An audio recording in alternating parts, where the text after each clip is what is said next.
High friends, আমি Shovan. Welcome to my YouTube channel. তো এখন আমি খাদানের প্রি ট্রেলার নিয়ে কথা বলবো, যেটা দেখে রীতিমতো আমি ছিটকে গেছি এবং আমার কিন্তু দুর্দান্ত লেগেছে। 1 মিনিট কিছু সেকেন্ড ডিউরেশন এবং প্রি ট্রেলারটাকে যেভাবে মানে একদম প্রপার ওয়েতে যেভাবে ট্রেলারটাকে নিয়ে আসা হয়েছে, প্রি ট্রেলারটাকে নিয়ে আসা হয়েছে, সেটা এক কথায় অসাধারণ।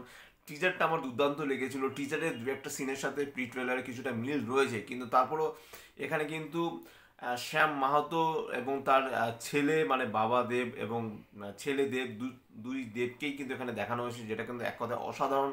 এবং তাদের দুজনের মধ্যে যে সিমিলারিটি আছে, মানে দুজনেই যেই বিড়ি মুখে নিয়ে আবার সেটা ঢুকিয়ে আবার বাইরে বার করছে, সেই যে যে একটা সোয়াগটা রয়েছে, বা যখন তারা দুজনেই কিন্তু কুরুল দিয়ে মারার যেই স্টাইলটা, সেটা আমার দুর্দান্ত লেগেছে। রক্ত ছিটকে পড়ছে। এবং আমি যদি বলি যিশু সেনগুপ্ত মাইন্ড ব্লোয়িং। আমি একটা কথা বলতে পারি যে যিশু সেনগুপ্ত এই খাদান মুভি থেকে সে কিন্তু বাংলায়, এখন সে তো সাউথ ইন্ডিয়াতেও অনেক অনেক মুভি করছে, প্লাস হিন্দিতেও সে বলিউডে ডাক পেয়েছে। এবং খাদান মুভি থেকে আমি যদি বলি, দেবের পরে যিশু সেনগুপ্তের নাম কিন্তু উঠে আসছে। এটা আপনারা লিখে রাখুন আজকের ডেটে, মানে মার্ক দ্য ডেট, যে 2 ডিসেম্বর 2024-এ যে শোভন রিভিউ চ্যানেল থেকে এই কথাটা বলা হয়েছে যে যিশু সেনগুপ্ত সে কিন্তু মাইন্ড ব্লোয়িং পারফর্মার। এবং তাকে কিন্তু ঠিকঠাক মতো কিন্তু বাংলা ঠিকঠাক মতো এতদিন ধরে ইউজ করেনি, সেটা কিন্তু আপনারা বুঝেই গেছেন। গত কয়েক বছর ধরে তার পারফরমেন্স ভালো হচ্ছে বলে তবেই কিন্তু সে সাউথ ইন্ডিয়ায় গিয়ে তো সেখানে কিন্তু খুব ভালো ভালো ক্যারেক্টারে তিনি কিন্তু অভিনয় করছেন। এবং এই যে তাদের দুজনের মধ্যে যে বন্ধুত্ব, সেই বন্ধুত্বের মধ্যে কোথাও গিয়ে চিড় ধরবে সেটা বোঝাই যাচ্ছে। এবং এই যে যিশুর যে ক্যারেক্টারটা, এবং সে যে এরকম জয়গুরু জয়গুরু এরকম বলে, এবং তার মানে মাঝখানে কিন্তু একটা টাইম লাইন রয়েছে, যেই টাইম লাইনটা কিন্তু যিশু যখন কম বয়স ছিল তখন বাবা দেবের সাথে সে সবসময় রয়েছে। এবং তারপরে সে যখন ছেলে দেবের সেই সময়টা যখন আসে, তখন সে গাড়িতে করে নামে এবং অনেকগুলো গাড়ি তার সাথে থাকে এবং তার প্রাচুর্য প্রচুর হয়ে যায়। হয়তোবা মানে যখন খাদানের মেইন যেই ইনসিডেন্টটা ঘটেছিল, মানে যেখান থেকে প্রচুর টাকা হয়তোবা লাভ করেছিল বাবাদেব এবং যিশু, তাদের যে ক্যারেক্টারটা, তাদের মধ্যে হয়তোবা কোনো একটা কোয়ালিশন হয় এবং সেই কোয়ালিশনে কোনো কারণে হয়তোবা বাবাদেবকে হয়তোবা মেরে দেওয়া হয়। তারপরে সেখান থেকে হয়তোবা পুরো প্রফিটটাই হয়তোবা সে তুলে নেয়। এবং যে যিশু যে কথাটা বলে যে মানে একদম পুরো পুরো বাপকা ব্যাটা, এই যে কথাটা যে বলে, সেটা কিন্তু এক কথা অসাধারণ। ইদিকা পালকে একটু সময়ের জন্য আমার বেশ ভালো লেগেছে। ইদিকা পালের সাথে কিন্তু দেবের একটা ভালো কেমিস্ট্রি হতে চলেছে এবং ফার্স্ট টাইম কিন্তু ইদিকা পাল এবং দেব একসাথে মুভি করছে, সেটা কিন্তু দেখার মতো। এবং কদিন বাদে বাদে এই যে দেব এন্টারটেইনমেন্ট ভেঞ্চার্স থেকে তাদের যে প্রমোশনাল স্ট্র্যাটেজি এতটা যে স্ট্রং, মাঝে মাঝে কিন্তু তারা একটা একটা করে ক্যারেক্টারকে ছাড়ছে এবং কোথাও গিয়ে সেই ক্যারেক্টার গায়ে মানে পাশে লেখা থাকছে লাভ, কোথাও গিয়ে লেখা থাকছে অ্যাকশন। অ্যাকশন মানে বলতেই হবে যে সেই ক্যারেক্টারটা অ্যাকশন করে প্রচুর, আর লাভ সেখানে বলতেই হবে যে সেই ক্যারেক্টারটা রোমান্সের মধ্যে রয়েছে। আমরা মান্ডির কথা যদি বলি, আমরা যদি ইদিকা পালের ক্যারেক্টারটার কথা বলি, আমরা যদি লাস্ট যে ক্যারেক্টারটা আসছে ভোজন, তার হাতে ভোজন না ভজনই হবে, সরি, তার হাতে একটা বন্দুক রয়েছে, তার মানে বোঝাই যাচ্ছে যে সেও একজন ভিলেন। এবং এতটুকু জানা গেছে যে খাদান মুভিতে নাকি প্রচুর ভিলেন থাকতে চলেছে।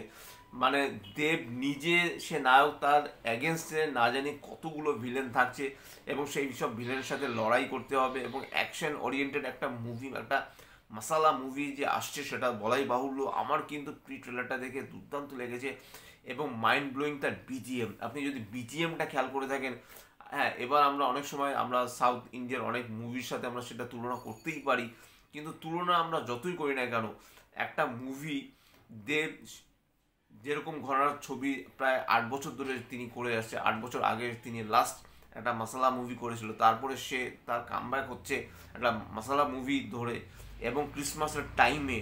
এবং এই মুভিটা কিন্তু খুব ভালো ব্যবসা করবে এবং টাইমিংটা খুব ভালো, কারণ ইতিমধ্যে 5 ডিসেম্বর কিন্তু রিলিজ করছে পুষ্পা 2। কাজে 15 দিনের এই যে যে টাইম স্প্যানটা, এখানে কিন্তু 15 দিনে অনেকেই দেখে নেবে পুষ্পা 2। কারণ কি, পুষ্পা 2 যদি খাদান যদি একই টাইমে রিলিজ হতো, তাহলে কিন্তু খাদানের উপর কিছুটা হলেও চাপ পড়তো। আমি আজ দেবের ফ্যান হিসেবে বলছি অ্যাটলিস্ট আমার এই জিনিসটা মনে হয় যে কিছুটা হলেও একটা চাপের একটা সৃষ্টি হতো, কিন্তু সেই জিনিসটা হচ্ছে না।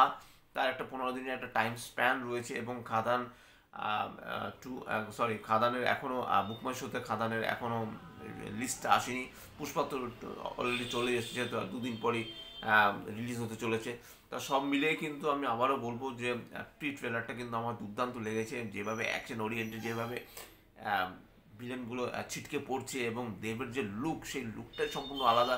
এবং এখানে আরও বেশ কিছু ক্যারেক্টারকে দেখানো হয়েছে, যে ক্যারেক্টারগুলোকে টিজারের সময় দেখানো হয়নি। এবং প্রি ট্রেলারটা সাথে আমি যদি পরে ট্রেলারটা নিশ্চয়ই খুব শিগগিরই আসবে, এবং ট্রেলারে কিন্তু যিশুকে হয়তোবা রিভিল করা হবে। যিশুকে কিন্তু লুকিয়ে রাখা হয়েছে, যিশুর ক্যারেক্টারটা অ্যাকচুয়ালি কী হতে চলেছে। এবং এখানে কিন্তু যিশু এসে সে যে খোল খোল কতলা টাইপের ঢোল, সেটা যে এসে একটু বাজিয়ে দেখার চেষ্টা করে, সেই জায়গাটাও কিন্তু দুর্দান্ত। এবং যিশুর সে এখানে একটু ভারী কি চেহারা হয়েছে, এবং সে যে বড়লোক হয়ে গেছে সেই জিনিসটা কিন্তু মানে তার বডি ল্যাঙ্গুয়েজের মাধ্যমে সে সেটাকে প্রকাশ করছে।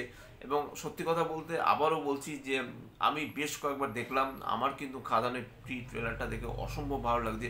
এবং দেব এন্টারটেনমেন্ট ভেঞ্চার্স তারা কিন্তু জানেন প্রমোশনাল স্ট্র্যাটেজি কীভাবে মেনটেন করতে হয়। তারা কিন্তু বিভিন্ন জায়গায় যাচ্ছে। রিসেন্টলি আপনারা ফেসবুকে দেখবেন তারা একটা ভিডিও শেয়ার করেছে, সেখানে বিভিন্ন যে ক্যারেক্টারগুলো রয়েছে, মেইন যে লিড যে ক্যারেক্টারগুলো রয়েছে, সেই ক্যারেক্টারগুলোকে নিয়ে দেব কিন্তু অলরেডি প্রমোশনে একটা বাসে করে বেরিয়ে পড়েছে। তার একটা ভিডিও কিন্তু অলরেডি মানে রীতিমতো ভাইরাল হয়ে গেছে। সেটা আপনারা ফেসবুক ইনস্টাগ্রামে অলরেডি পেয়ে যাবেন এতক্ষণে।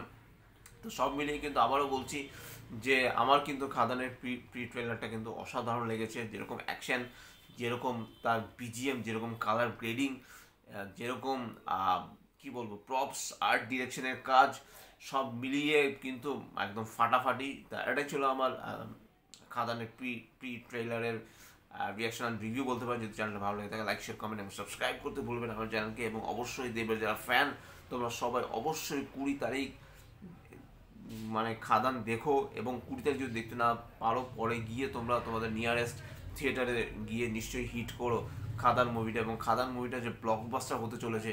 এবং আমার মনে হয় যে যত বাংলা মুভি আসছে, মানে আজ অব্দি যে বাংলা মুভির যে রেকর্ড, সেই রেকর্ডটা আমার কেন জানি কোথাও গিয়ে মনে হচ্ছে খাদান বোধহয় ভেঙে দেবে। এবং দেব এন্টারটেনমেন্ট ভেঞ্চার্স এবং সুরেন্দ্র ফিল্মস কোলাবোরেট করে তারা এই মুভিটা বানাচ্ছে, সেটা তো আপনারা সবাই জেনেই গেছেন।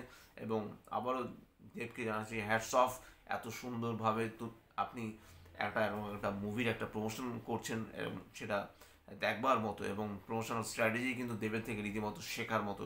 তা যদি আপনার চ্যানেলটা আমার চ্যানেলটা যদি আপনাদের ভালো লেগে থাকে লাইক শেয়ার কমেন্ট এবং সাবস্ক্রাইব করতে ভুলবেন। আমার চ্যানেলকে ইনস্টাগ্রামের লিঙ্ক, ফেসবুকের লিঙ্ক এবং ইউটিউবের লিঙ্ক আমার ডিসক্রিপশন বক্সে দিয়ে দেওয়া রয়েছে, সেখান থেকেও আপনারা আমাকে কানেক্ট করতে পারেন। Till then stay tuned, tata.